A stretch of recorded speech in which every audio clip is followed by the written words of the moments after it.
रोजगार, इसके बाद जल, जंगल। ये ऊपर वाला समझ में आ गया ना आपको? कोई भी अगर पूछेगा कहा रे भैया कई सारे संगठन बनाए, क्या कर रहे हैं तुम, जब तुम समझाओगे तो बोल भैया हो गई हो गई हो गई। और बोले इतना लंबा है तुम्हारा, बोले पूरा उद्देश्य भाई कर भाई छोटा मोटा काम नहीं कर रहा है, बड़ा सोच समझ कर व्यवस्थित काम करने की कोशिश कर रहा है। ठीक है, अब इसको समझिए। सबसे बड़ी चीज शिक्षा को लेकर क्या क्या क्या जानते हैं आप?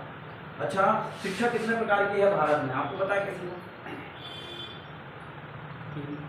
शिक्षा कितने प्रकार की है? हम एजुकेशन ले रहे हैं, याद रखना, हमें इस बारे में बताया ना,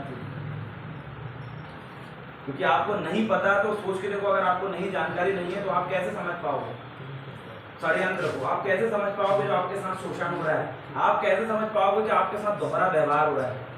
शिक्षा में दोहरा व्यवहार कैसा हो रहा है मैं आपसे पूछूंगा, आप बता पाओगे दोहरा व्यवहार कैसा हो रहा है आपके साथ? शैक्षणिक क्षेत्र में गलत क्या हो रहा है? अब पता ही नहीं है, एक ही नहीं पता पाए। अब देखो मैं आपको बताता हूँ, आपको समझ में जाएगा कैसा दोहरा व्यवहार हो रहा है। अभी आपको लग रहा है कि शिक्षा तो सबके लिए बढ़िया है, सबके लिए समान लग रहा है ना, लेकिन अब देखिए क्योंकि हमें जानकारी नहीं है। ऐसे ही हमारे कई ऐसे गांव वाले लोग हैं जिनको पता नहीं रहता कि उनके साथ गलत हो रहा हो, क्या सब तो बढ़िया हो रहा है? क्या बता रहा है? जैसे ही शिक्षा हमें लग रहा है सबके लिए शिक्षा समान गलत। अब आप देखना शिक्षा कई प्रकार की यहाँ पर चल रही है। अभी हम देखते थे MP board, state board,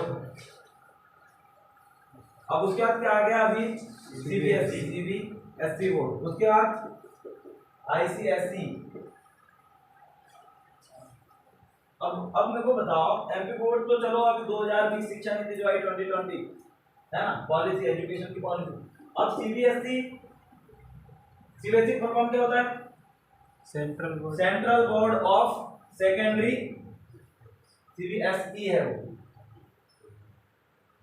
central board of secondary education. और वैसे ये भी है आईसीएसई। ये जो एजुकेशन है और ये जो एजुकेशन है ये बहुत हायर लेवल पे, ये तो चलो कॉमन हो गई है, लेकिन ये बहुत हायर लेवल पे है और हम इसको समझ नहीं पाते। अब कैसे? अब दो लोग खड़े हो जाइए, आप खड़े हो जाइए और आप खड़े हो जाइए, ठीक है? आप दो लोग, अब आप समझिए शिक्षा। आपको लग रहा था सब ठीक है, लेकिन अब देखिए एक और आप भी खड़े हो जाइए। अब आप पढ़ रहे हो सरकारी स्कूल में, ठीक है, आप पढ़ रहे हो प्राइवेट स्कूल में, और आप पढ़ रहे हो बहुत, सुनिए, आप पढ़ रहे हो बहुत वीआईपी स्कूल में। उधर आप सरकारी में, आप प्राइवेट में, आप पढ़ रहे हो दिल्ली पब्लिक स्कूल में, आप पढ़ रहे हो कोडार इंटरनेशनल स्कूल में, बड़े स्कूल में पढ़ रहे हैं, फुल वीआईपी। आपको सुविधा उसमें है कंप्यूटर की, आपके स्केटिंग वगैरह की, तैराकी की, आप एक ऑल ओवर स्पोर्ट्स के बारे में वहां आपको सिखाया जा रहा है। वहां पर आपको फुल एसी में बिठाया जाता है और फुल वीआईपी टाइप की पढ़ाई वहां प्रोजेक्टर में और फुल वीआईपी टाइप हो रही है। अब ये जो है ये प्राइवेट स्कूल में है, लेकिन वहां टीचर बढ़िया रेगुलर आते हैं, लेकिन उतनी सुविधा नहीं है। और ये सरकारी स्कूल वाले हैं, ये सुबह 9 बजे तक बकरी चराते हैं, फिर बस्ता उठा के स्कूल जाते हैं, फिर स्कूल से बस्ता लाकर फेंके, फिर बकरी लेके खेत चल रहे हैं। ये सरकारी स्कूल वाले हैं। अब आप देखो, अब इसमें ये बोला गया है, अब तीनों में सुविधा देखिए, आपके पास क्या दिया गया है? साइकिल। क्या दिया गया है? आपको बैतूल से भोपाल जाना है साइकिल से, और आपके पास क्या दिया गया है? कार। क्या दिया गया आपके पास? कार। और आपके पास क्या दिया गया? Helicopter, aeroplane. और आपको जाना कहाँ है? भोपाल। सबसे पहले कौन पहुंचेगा? हेलीकॉप्टर। अब कैसे? अब आपने 12वीं तक पढ़ाई किया, ठीक है, 12वीं तक पढ़ाई किया आपने, तो पहली से लेकर 12वीं तक इंग्लिश रहती है, अंग्रेजी सब्जेक्ट रहता है इंग्लिश का। आपको अंग्रेजी आती है? नहीं आती। कितने साल पढ़ाई किए हमने अंग्रेजी के? 12वीं। कितने साल? 12वीं तक। 12 साल। कितने साल? 12 साल में भी अंग्रेजी सीख पाए?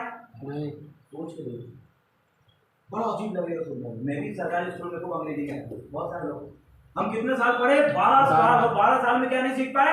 अंग्रेजी।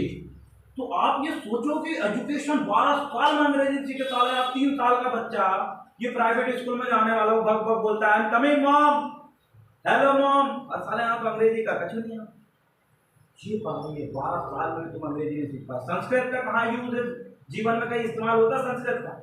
ऐसी भाषा पढ़ने के लिए आपको दी जाती है।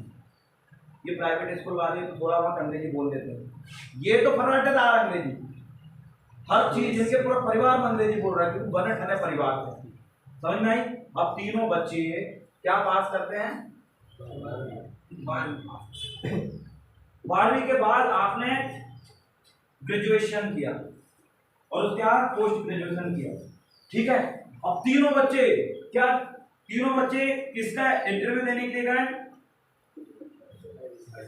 कलेक्टर बनना है ना। अब मुझे बताओ तीनों बच्चे में से कौन बच्चा पहला कलेक्टर बनेगा?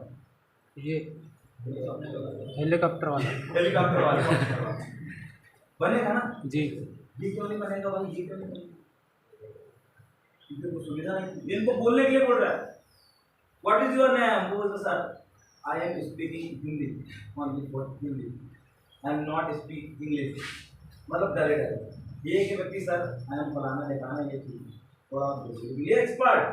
तो आप सोच के देखिए तीनों बच्चे हैं और तीनों की पढ़ाई का और ये सब देखिए, ये दोहरी शिक्षा करण की नीति आप देखें।